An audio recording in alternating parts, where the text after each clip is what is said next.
George Kilpatrick Inspiration for the Nation. Celebrating people we feel good about. Quante Wright is in the house. A Syracusan who's now living on the continent of Africa, specifically Tanzania, but that's not where he's joining us from right now. He's in Johannesburg, South Africa. Kingdom Global Tours. Talk to me. Tell me the name of the business. Kingdom Global Estates Beyond Travel. Kingdom Global Estates Beyond Travel. And Quante, I came upon your videos talking about living and moving permanently to Tanzania, Dar es Salaam specifically. How did that journey begin for you? Man, it's always been a dream of mine, per se, of leaving America, based on my childhood struggles and just, to be quite frankly, dealing with law enforcement and just the bondage that I felt growing up in America. And once I came into the knowledge and information of who we were as a people and understanding how our forefathers was taken on slave ships, and that we really didn't have a true identity in America. So I started the move. I moved out of Syracuse and I moved to Florida first. So I took the family from New York to Florida, and then I started working on the process of leaving America from Florida. Just learning, doing my research, looking at different countries. I originally established my first company in Nairobi, Kenya. But Kenya requires a visa that you got to apply for. So I ended up going to Dar first. And when I got to Dar es Salaam, Tanzania, I kind of fell in love with that place. And within 2 weeks, I found a home there. Within 2 weeks. So what's it like to be an expatriate in Tanzania? What's that process? How'd you go about it? Man, it was new to me. I never traveled outside of America. I'd never been to Mexico, Puerto Rico, or Brazil. Nowhere other than different states in America, predominantly on the East Coast. Chicago, New York, North Carolina, Florida, things of that nature. So when I booked the flight because I got tired of watching everybody YouTube videos, and I said, you know what, it's just time for me to just head over there and see what it's about.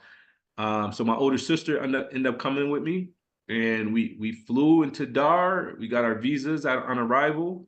We had an Airbnb already booked, so I had someone already there that had a driver for me. So I was kind of connected with a few individuals that already left America before I did.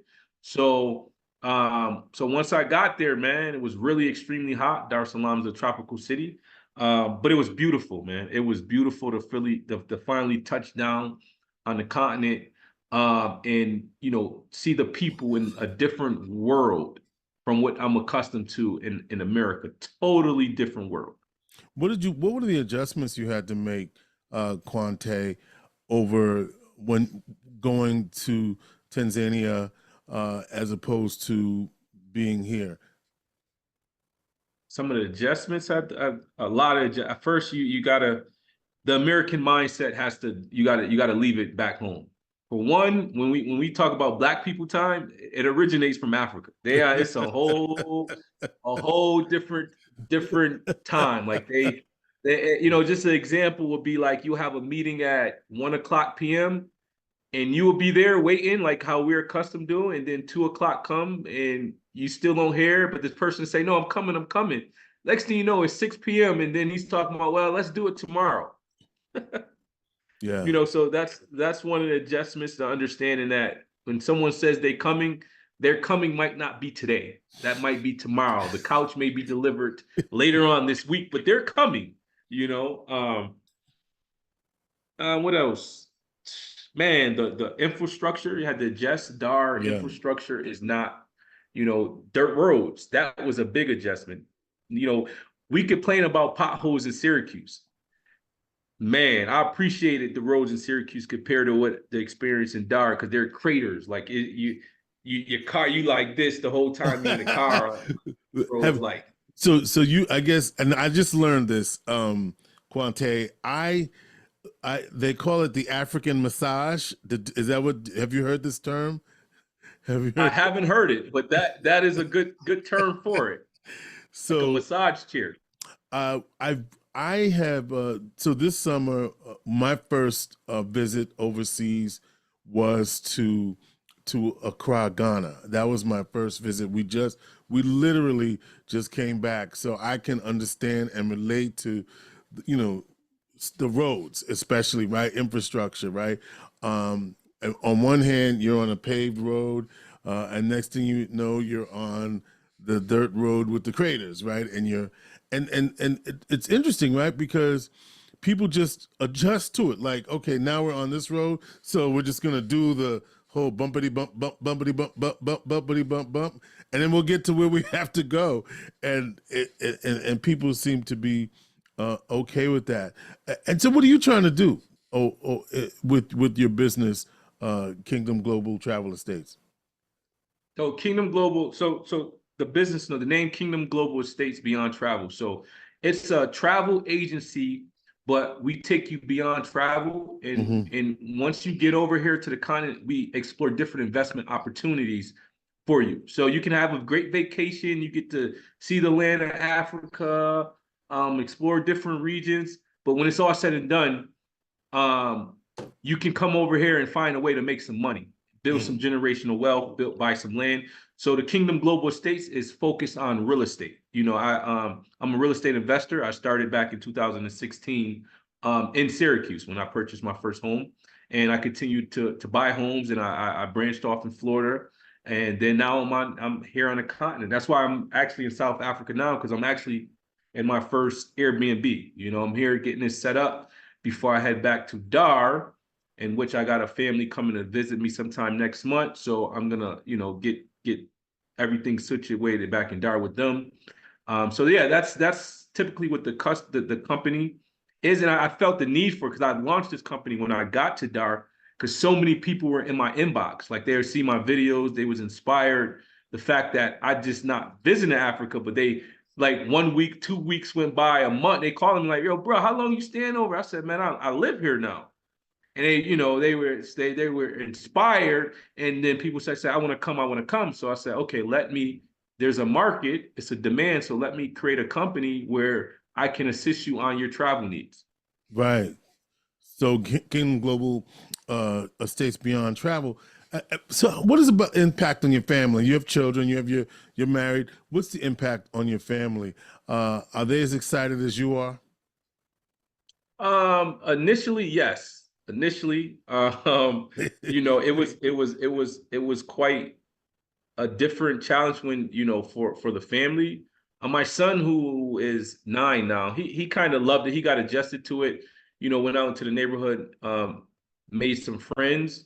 So, he was okay with it. But the wife wasn't so, um she didn't adjust to it quite well, because I don't know. It's just a different world, and when you have a small child like my 1 year old, and you're kind of like just stuck in the house, or you're not able to move around like that, it was a bit difficult. So she ended up going back to the States. So she's back home in New York now. She's back home. Okay, right. And I know Yeah. you in some of the videos you talked about how it was challenging. You said your wife wasn't feeling it as much as you were. Yeah, yeah, it was, and the thing about in Dar es Salaam, Tanzania, the primary language is Swahili. Right. So there was a little bit of language barrier based on even though a lot of people, majority, do speak English or a little bit of English, but it's not where we were living at, where all the other expats is, or the American families. Hmm. We had to drive like an hour to them. That's how big the city is. Like you Right. can be, drive a whole hour to go, meet other, expats where they're predominantly at, because there's, people that went there, started schools, restaurants, opened up different businesses. Um, so there is a community, but just where we were at, it was just the distance was just a lot to just be going every day. Once in a while, we was able to make that trip. So when you first touched down, I believe you said it was in Nairobi, Kenya. What was the No, feeling? I first touched down in Dar es Salaam. And Dar es Salaam.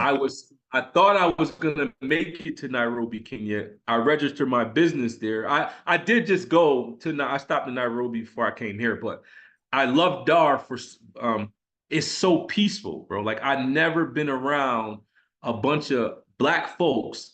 Ain't no fighting, ain't no shooting, ain't no stabbing, and they love their liquor. They drinking, they have a good time, and everybody go home and safe. Where there's not even police. Police don't even work after 6 o'clock, and the police that do work, they don't have guns. So it's a society where there's no gun violence. You know what I mean? Like the people kind of look after everybody. You know what I mean? And it was just so amazing where I can be outside with jewelry on, and I can stay out all night, and nobody's trying to rob me, kill me, kidnap, or nothing. Mm. And I fell in love with that. I was like, man, I never experienced that. All my life, I had to watch my back. We had to fight. We had to, go through all the trials and tribulations, man. And I love that for you because, like I said, I know that, and you're younger than me anyway, and getting this experience now, I think is a beautiful thing, and your goal to invest and do those things. And I wanted to highlight that because I wanted people to see that there's a world beyond the cues. And you talked about your background, and what about your background? Say something about that, because for people that don't know. I want to say typical, but I grew up in a single parent home. My mother raised me and my two sisters. Father wasn't really around, and at the age of 13, I found myself, in the streets. I started selling crack cocaine at the age of 13. So I was, in and out of incarceration starting at 14 when I, caught my first charge, in and out of juvie and, Justice Center jail. And then at the age 21, 2006, that's when the feds picked me and 13 other co-defendants up under the RICO law. And I ended up, I got sentenced to about 9 years, but that's the time when President Obama got elected and he changed the drug law. So his administration had a direct effect on my life because he reduced my sentence, and I got out 2 years early. So I was released from federal prison in 2012, and I came home with the ambition of not ever going back to prison again. At the time I was a father of 3 children. So I was excited to be back in their lives. And, I got a little job. I started working, and I went back to school. And I got my bachelor's degree in business. And, I got into politics. As you know, I think you interviewed me before about that, if I'm not mistaken, when I was running for Common Council of Syracuse, the 4th District Common Council. Yeah. And then, and that was it. I started working for the county for a while, and then, yeah, that's it. Like I just, come from that cloth of like, yo, I'm gonna make something out of my life. I'm just not gonna be a statistic. This life of crime or just in and out of incarceration is just not what it is. I just matured in many ways. And then when COVID came, I said, all right, gave everybody time to sit down and plan out where you want to be. And I said, I know I want to be on the continent of Africa. I got to lead this place. I love the fact that you talk about your life, and then you also made a plan and you executed it. And I think that's the difference between a lot of people, in that they see something but they never executed it. And you just said, I want to do this, and now you did it, right? That is, I guess, the difference between having success in some things and not having it. Yeah, and that's one of the things, because people, a lot of people ask me like how you were able to do that or whatever. It's like, friends that call me like, yo, you one person that everything you said you was gonna do or you said you're gonna do, you do it.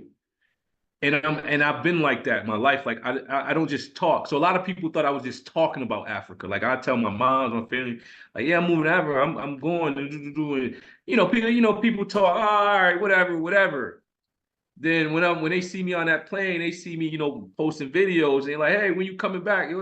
I'm like, dog, I told you I was leaving. Like, yeah, You know what I'm saying? And then they see the way you can live in Africa.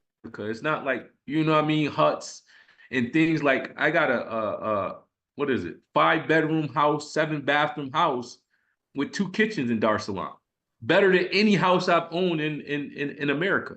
Mm-hmm. And it's a lot cheaper. You know, the cost of living is crazy. Right now in South Africa, I'm in the richest square mile in all of Africa.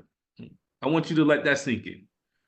Africa consists of 54 countries and many mega cities. Sandton is the northern suburb of Johannesburg, which is the richest square mile in all of Africa. And if I could show you this view, you'd be like, wow, you would think I'm like in New York City or Chicago somewhere. Mm. And so now, you're. I noticed that you were telling folk about actually coming to Dar es Salaam or to any other place that you have established. You have an Airbnb in Tanzania right now, don't you? Yes, that's correct. Yes. All right. So how do Yep. people? How do people take advantage of what you have to offer? How do they find it? Is it on Airbnb? Is it listed? How do they do it? Yeah, it's on Airbnb. It's listed. A lot of people that personally know me, they'll just call me. You know, Right. I have people call me and say, "Yo, you know, I'm flying in next week, man," and I'll adjust it and make accommodations for them. Like I just got a call today from a family, like, "Yo, we're coming." They wanted to come Monday, and I'm like, I'm in South. I'm not even in Dar. They're like, "Okay, well, let's push it off to like next month or something when whenever I return back to Dar." And you could go on Airbnb, and I don't know if you can type my name in maybe, and my listing will come up that way. Or you could type in the area, which is Kigaboni, which is probably hard to spell, but the it's Dar es Salaam, but the region that I stay in Dar es Salaam is called Kigaboni. And I'm probably like one of the top listings in that area. And What's your I'm like 10. listing? What's your listing called? It's called Amani, Mm-hmm. a Okay. place of peace, Amani. Amani. So that's your listing. So if people are looking, what do you hope people understand about your journey and now you, like you said, you're in South Africa now, and I understand you also going to other countries next year. I follow your stuff. I see the videos. Okay. I You heard know, you've laid out the plan. I mean, you're telling us, and now you're doing it. So, what do you want people to know? overall, as our 400 years, our forefathers, it's recorded that the first African slave, landed in Virginia in 1619. 2019 made 400 years. There's a biblical prophecy where Most High told Abraham, your descendants will be in the land of captivity for 400 years. So the powers that be know the 400-year prophecy. They knew it. That's why they came with COVID in 2020. Ghana launched a year return in 2019, which opened the eyes of a lot of people because they were promoting return home. That was the year return. And a lot of individuals, I swear, I meet plenty of Negro, African Americans, Canadian Americans, the people from UK, all coming back to the continent, is that Africa is the future and the future is now. You have the Chinese here, you have the Indian here, you have the Arabs here, the Turkish here, you have all these other nations here coming, and some been here for decades, you know what I'm saying, with generations and generations, and they've been here and they monopolize or capitalize off the resources and the potential and the opportunities that Africa possess. Because in America, they always showed us the huts, the starving children with flies, donate $1. Man, this place is rich. I took a walk today. You know how many Mercedes and Range Rovers and Ferraris that I've seen in the course of me just walking a few blocks down the road? It's just so much opportunity for us, and Africa is ours. Like, despite of the translated slave trade, we belong here. America was a prison and still is a prison. And I take it like I tell people like this. When I was in prison, I served 6 years, 70 months in federal prison. When they came, even though I knew my date, when it was time to leave that prison, I don't care how comfortable I was in prison, because I lived comfortable. I was set. But when it was time to leave, I left. So that's the same thing with America. America is a comfortable prison. There will never be equity, equality, all the things that our people march for, die for. It will never be, because it wasn't set up for that.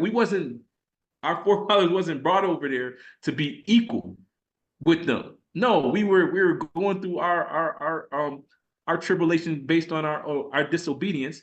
Now our sentence has been served. Now we can be reconciled back to the Most High, and we can live out our true destiny. And I don't believe it can be lived out in no other place from a collective standpoint except in the land of Africa. And it's 54 countries. You can choose one. So you're in East Africa, Tanzania on that side, Kenya, Uganda on that side, and now you're in South Africa. Do you see yourself settling? Well, you're in Tanzania now. Do you see yourself settling there? Do you see yourself actually moving and resettling somewhere else? What do you see for yourself? Man, I think I consider myself a global citizen, in the sense of I'm gonna be wherever I want to be. Mm-hmm. If that makes sense. Okay. Because every place has something else to offer. Like Dar has some beautiful beaches. You're next to the island of Zanzibar, some of the best beaches, blue water, white sand you're gonna find in the world. I can't get that in Joburg. But then if I go to Cape Town is a flight, an hour, 2 hour flight away, and you got Durban. So here in Santon, like, I get the city life. I feel like I'm living in New York City somewhere. I can't necessarily get this in Dar. So they all have something to offer where it's like, man, I go here for a while. Hey, I might stay here for a month, 2 months, and then I'll go somewhere else. I'll make my way eventually. I'll make my way to Ghana. But the plan is to go and set up businesses, or, Airbnbs, properties, whatever it do, where I can have residual income coming in from multiple places throughout the continent. That's how. Go ahead. No, go ahead. That's how you can finish your sentence. Yeah, I was just gonna say that's how vast and how big of the opportunities here. If you got a little capital, USD goes a long way. Like in Dar es Salaam, 100 USD is 270,000 T shillings. You know what I mean? So the money stretches a lot longer as currently, as the U.S. economy is still there, because it's a sinking ship, but it's still afloat. So you can take your USD now, if you got any wisdom, or if you're smart, or if you understand the times we in, because usually nations don't last past 400 years anyways. That's just like a natural. It's just like how we got the 24 hours in a day. Right. You got the 30 days in a month based on the moon, and it takes the sun to rotate around 365 to get a year. Right. So it's a 400-year marker people don't understand in history. You have to go back in history to see, like, man, things changed every 400 years. So we're at that point where there's what the global elites call it, a great reset. So I encourage our people to make a move. Take what you got, pull your family together. If my family will listen, man, we can be over here living like kings and queens. Like, you know what I mean? You get mansions for $100,000. You can be driving all these. You can live a life of luxury. With a. Go ahead. No, with a live a life of luxury. Now, I was just taking on a small budget. On a small budget. A life of luxury on a small budget. I was thinking of the personal, right? When I went to Ghana, I just had this particular feeling, right? And I don't know, I couldn't really describe it, but being there was just, you described a little bit of it. There was a piece of calm, and what I'm used to in terms of comfort and convenience and roads. How are you accepting of the fact that, okay, this is different. I got to deal with the craters and the unpaved roads, but I'm willing to accept that in exchange for how I get to live. Say something about that. Is because somebody asked me that question, like, do you love it over there? And in terms like that, I said, yeah, it's a choice. I choose to be here. So, I didn't choose to be born in Syracuse, New York. Like I didn't have the choice to choose my Right, parents and all that. right, right. So me having a choice to be there, just having that autonomy or that person, like I choose to be here. Nobody's making me stay here. Nothing. I can leave when I want. So it gives me a sense of just satisfaction. Like I choose to be here. So I'm gonna make the best of it. I'm not Hmm. gonna complain because if I'm gonna complain, like they'll tell you, just go back to America. Right. Like what you know what I'm saying? You know what I mean? And the thought of me going back to America is like turmoil in my head. I do not want to go back. Like literally, like I do not, and I got a return ticket that I got to use by April. So I may go back, because my mother family is still there. So I may go back, and but I love it here in Africa. I don't care where I'm at, man. I'm gonna have a good time, and it's lovely to meet new people. You just global because everything in America is just so everything is about America. Like America is just like everything. Everybody think America's just like we just we the SHAIT like Hmm. when you get out of there, you realize, man, it's a bigger world in America, There's man. other places. It's interesting you talked about being at peace in Dar in South Africa with the history of racism and apartheid, similar to the United States. I mean, they probably learned from us in terms of how their system was set up. What do you see the remnants of that? And because that's different in SA versus in other countries. I mean, most of the continent was colonized except for two countries. So, what's that experience? Do you see the remnants of that majority black nation, but also coming out of apartheid in only a couple of decades after of that? Yeah, so my thing is like I always like I did a research on South Africa and even back when Nelson Mandela had got released and he became the first black president and things of that nature.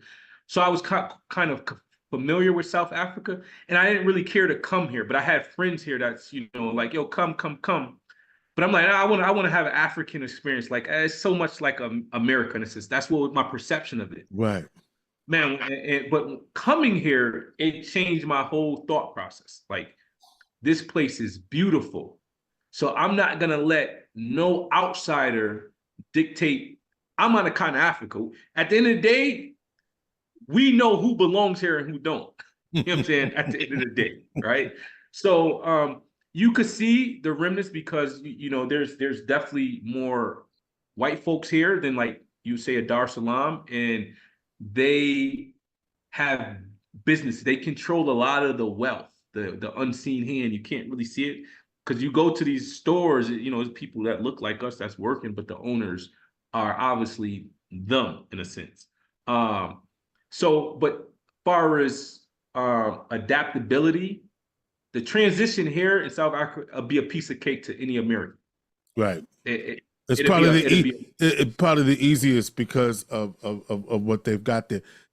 So you wanted to say something about the visas? Go ahead.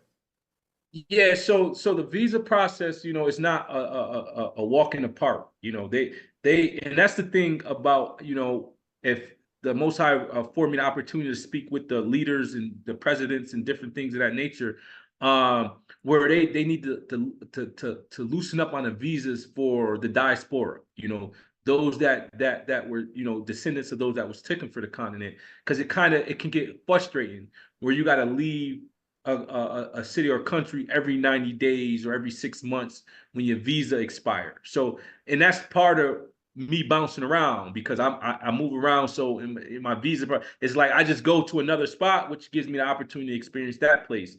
So it's been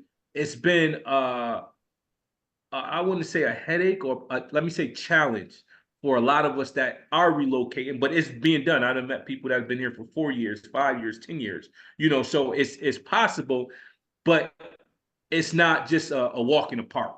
You know what I mean? You're going to be challenged, and and some people are not up for the challenge, and they fold, and they'll go back to America, or they'll come and think their $10,000 or 20,000 going to last them forever, without having the proper income coming in or the proper plan to make money to survive on the continent, because it's not like America.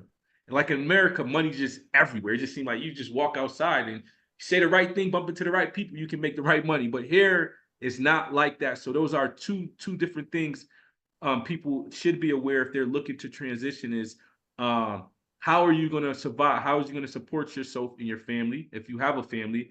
And how are you going to obtain a long-term residency permit or some visa where you're going to stay on the continent for a long period of time?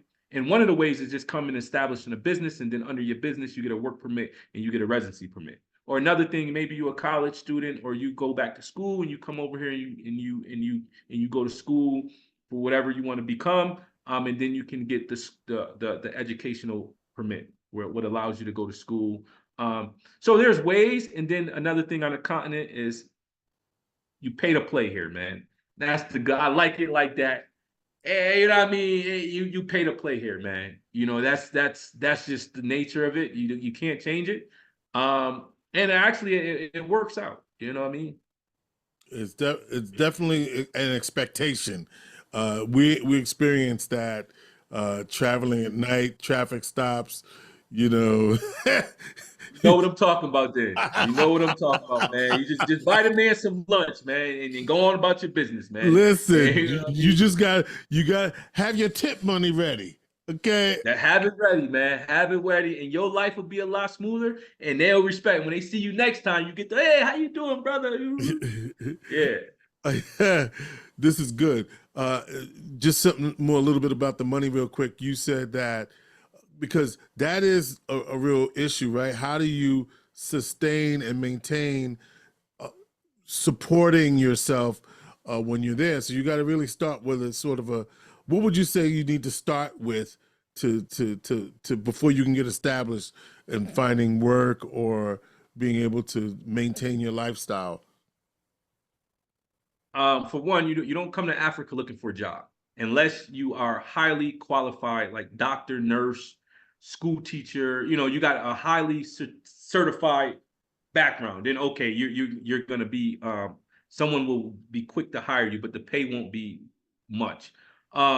It's just based on what helped me is having residual income. I'm in real estate, so I have property in Syracuse. I have property in Florida still. So me coming over transition, I didn't have to break my neck trying to do this and do this right away. I was able to chill, in which I chilled a little bit too much because Dar is like a vacation. The beaches is lovely, the weather is nice, the coconut trees. You can just I became a beach bum, man. And then I started looking at the account, and bro, in 4 months, I went through about $40,000, bro. Okay. And I'm looking like, yeah, like you come over here, you slack up a little bit, and you want to engage in fine dining, you party. Anybody, you go out once, you go out one like, man, I just fed five people for $30. But man, if you're doing that every day, that thing starts to add up, man. So I just tell people, if you can set up get an online job, it's many online jobs out there. If you can find a job where you can work remotely from anywhere, man, you can live off $1,000, $2,000 a month easily. Take care of all your. What about healthcare and education? People are thinking about that. Healthcare is the cheapest. I don't mind going to the doctors here, and I'm paying out of pocket, no insurance. In Dar, it's man, it's probably about 70 to 80, 90% cheaper than America. And I done had an MRI done, you know what I mean, the CAT scans, my sinuses been bothered. Like, so I had to go when I first the family got sick, my kids got sick. You go in there, it might be $10, and when you convert it into USD, $20, $50, and everybody got seen, and now everybody got the medication they need and be nursed back to health. So the medical system is great. It's up to par because a lot of the hospitals, it's the Indians, the Turkish, or it's other. They come and they build these magnificent hospitals. So the medical care is great. It's even better in South Africa. Actually, and education wise, in terms of and education wise is I'm still learning that. And so there's because my son, my kids they've been homeschooled since Mhm. pre-K. So my son has been homeschooled since pre-K. Mhm. But there are some international schools which are really good, but they're based on a Cambridge curriculum, which is Right. Cambridge is what English, UK, Yeah, yeah, some yeah, so yeah. it's still them. And I'm not really for that career. Like, why are you an African teaching Africans, the Europeans? Still that battle of we need to have our own. We Right, need to right, teach right, our right. own, raise our own, so we can understand how history really was and what the future looks like for us as a people. But they do have great schools. I'm enticing my daughter. Shouts out to Dior. She just went. She's in Georgia State College now. She just started her college life, and after she finished there, I'm trying to encourage her to come to the University of Johannesburg because I think she'll like it here. Uh, and the education system is you can get a quality education over here. Appreciate that. And yeah, I'm glad to know a little bit more about that. Thanks for letting us know the financial and the political, if you will, getting settled in on the continent. Quante Wright, Kingdom Global, Beyond Travel.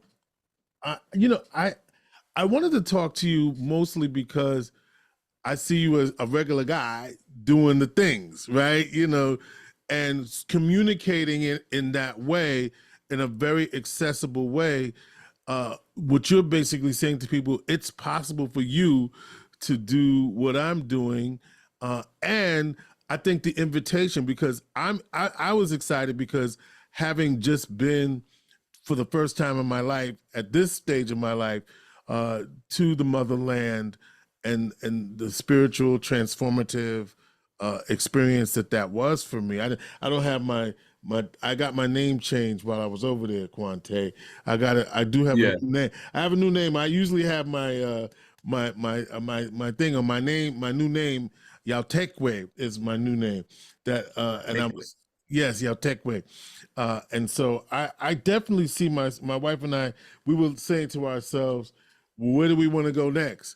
So look, you might be hearing from us in a minute. man. As you was talking, I was thinking, man, put help. Let's put something together, man, and you bring other people that's listening might be inspired. Say, you know what, I want to go check Dar es Salaam out, man, and because I do have a tour coming up in November, but I didn't get a lot of feedback on Right. this tour, so I may postpone it because I want to get at least a good group, about 10 people, 8 to 10, maybe 12, if not Yeah. more, Right. to come in as a group and experience it together. If that makes it so, man, maybe we need to connect on this and put something together where you and your wife and other people that might be wanting to listen, that's listening, like, yo, hey, I want to come and experience that, man. Let's look at that. And I think for her, that would be more of a next summer thing because of her schedule. But let's make, Yes. I love the idea of that because I am now curious, right? I want to see more, right? I want to see more. I want to experience more, and especially with somebody. And my wife and I had the experience.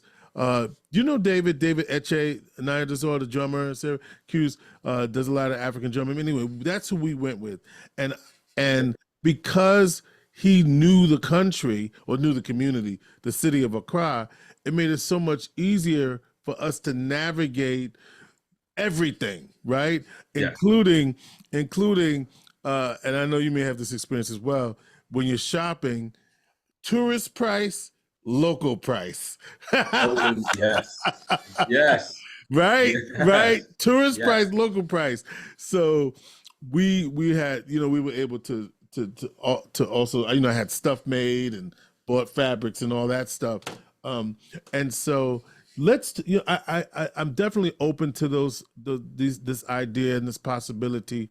But most importantly, I wanted to shout you out as a young brother from Syracuse. I mean, we love to talk to people from Syracuse who are doing global things. Inspiration for the Nation as a radio program.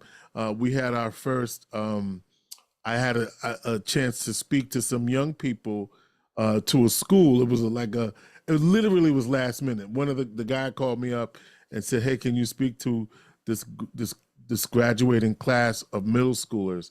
And I was able to do that. So now I have registered my first international speech that I did over there. Nice. Yeah. Nice. It was a beautiful thing. Congratulations. Yeah, thank you.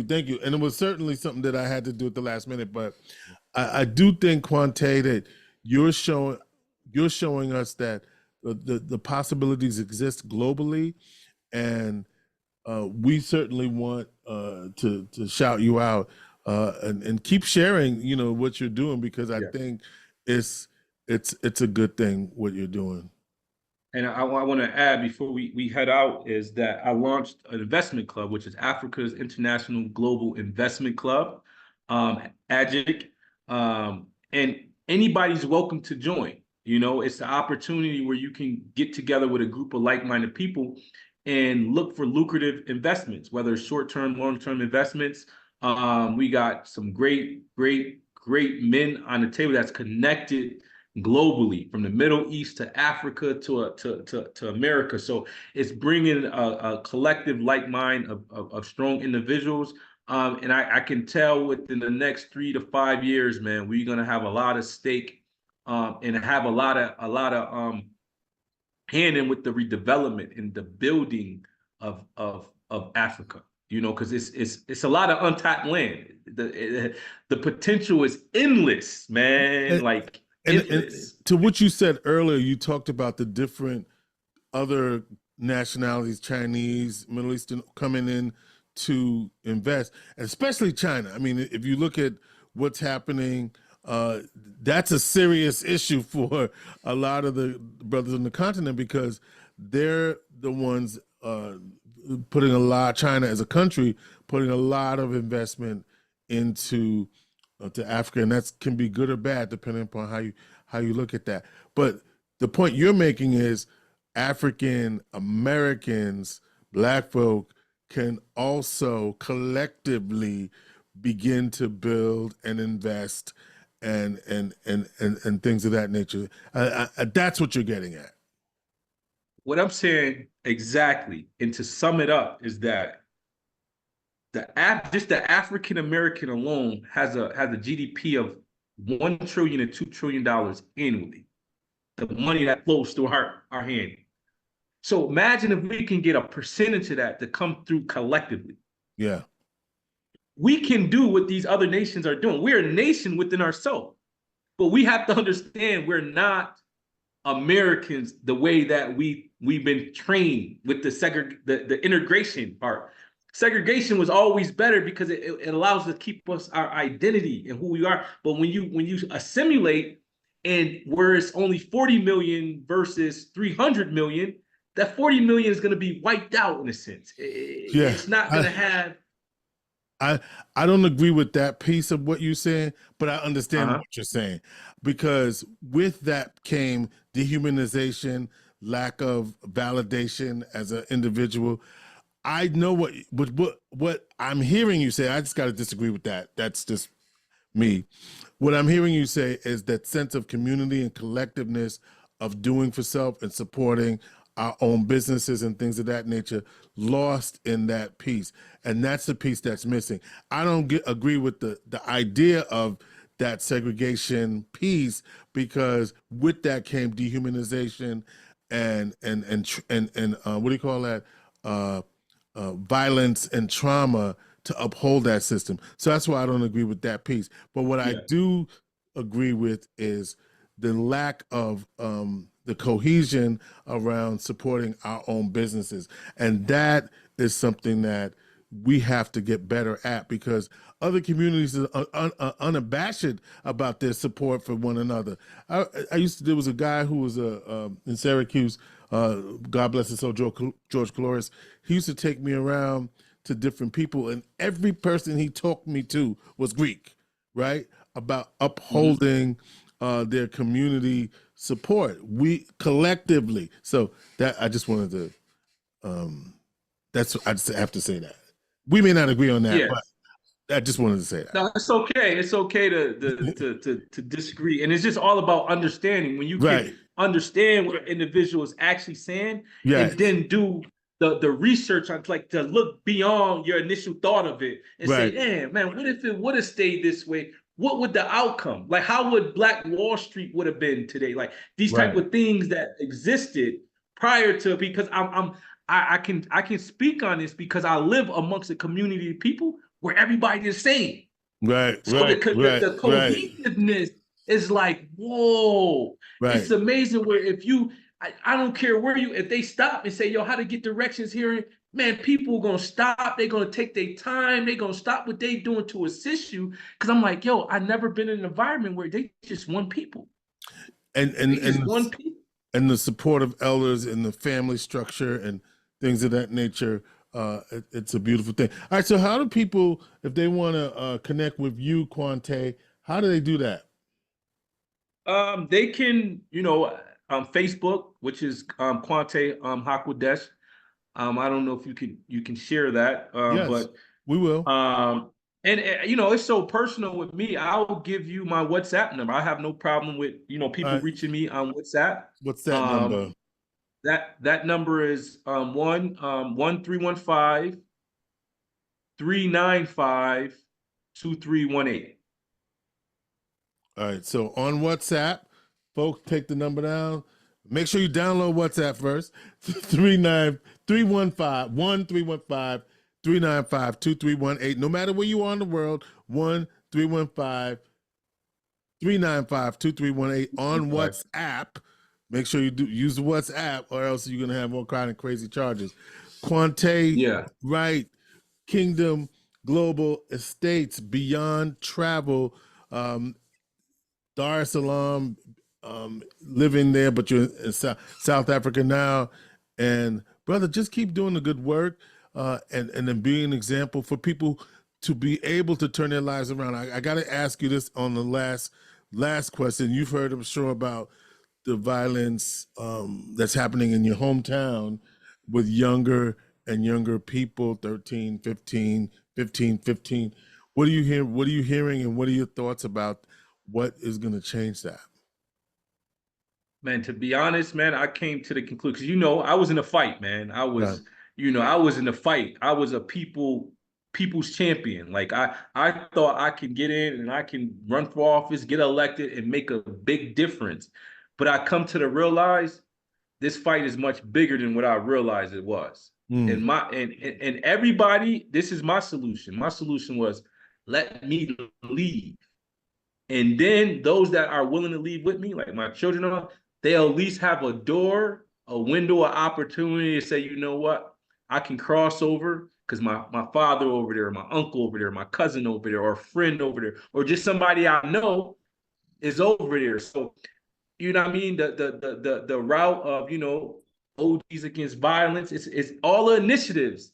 They're good at heart, but it's a continued cycle, bro.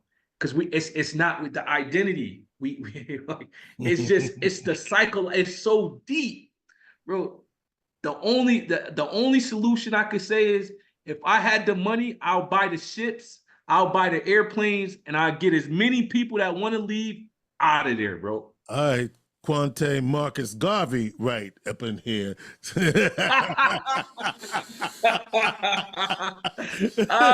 Starlink, man. Black Star, back. Black Star Line. Okay, the Black Star Line. I see you, brother. Quante, good luck with you. Thank you for spending some time with us, joining us from South Africa this morning on Inspiration for the Nation. Listen, keep up the good work. We'll talk about the other things that we've talked about, and you've made it really exciting for us to think about our travel to the continent. And I'll tell you, like you said you hadn't been outside of the United States. I had not been over the Atlantic. So this was my first opportunity. I know people go to Europe and they go all over the place.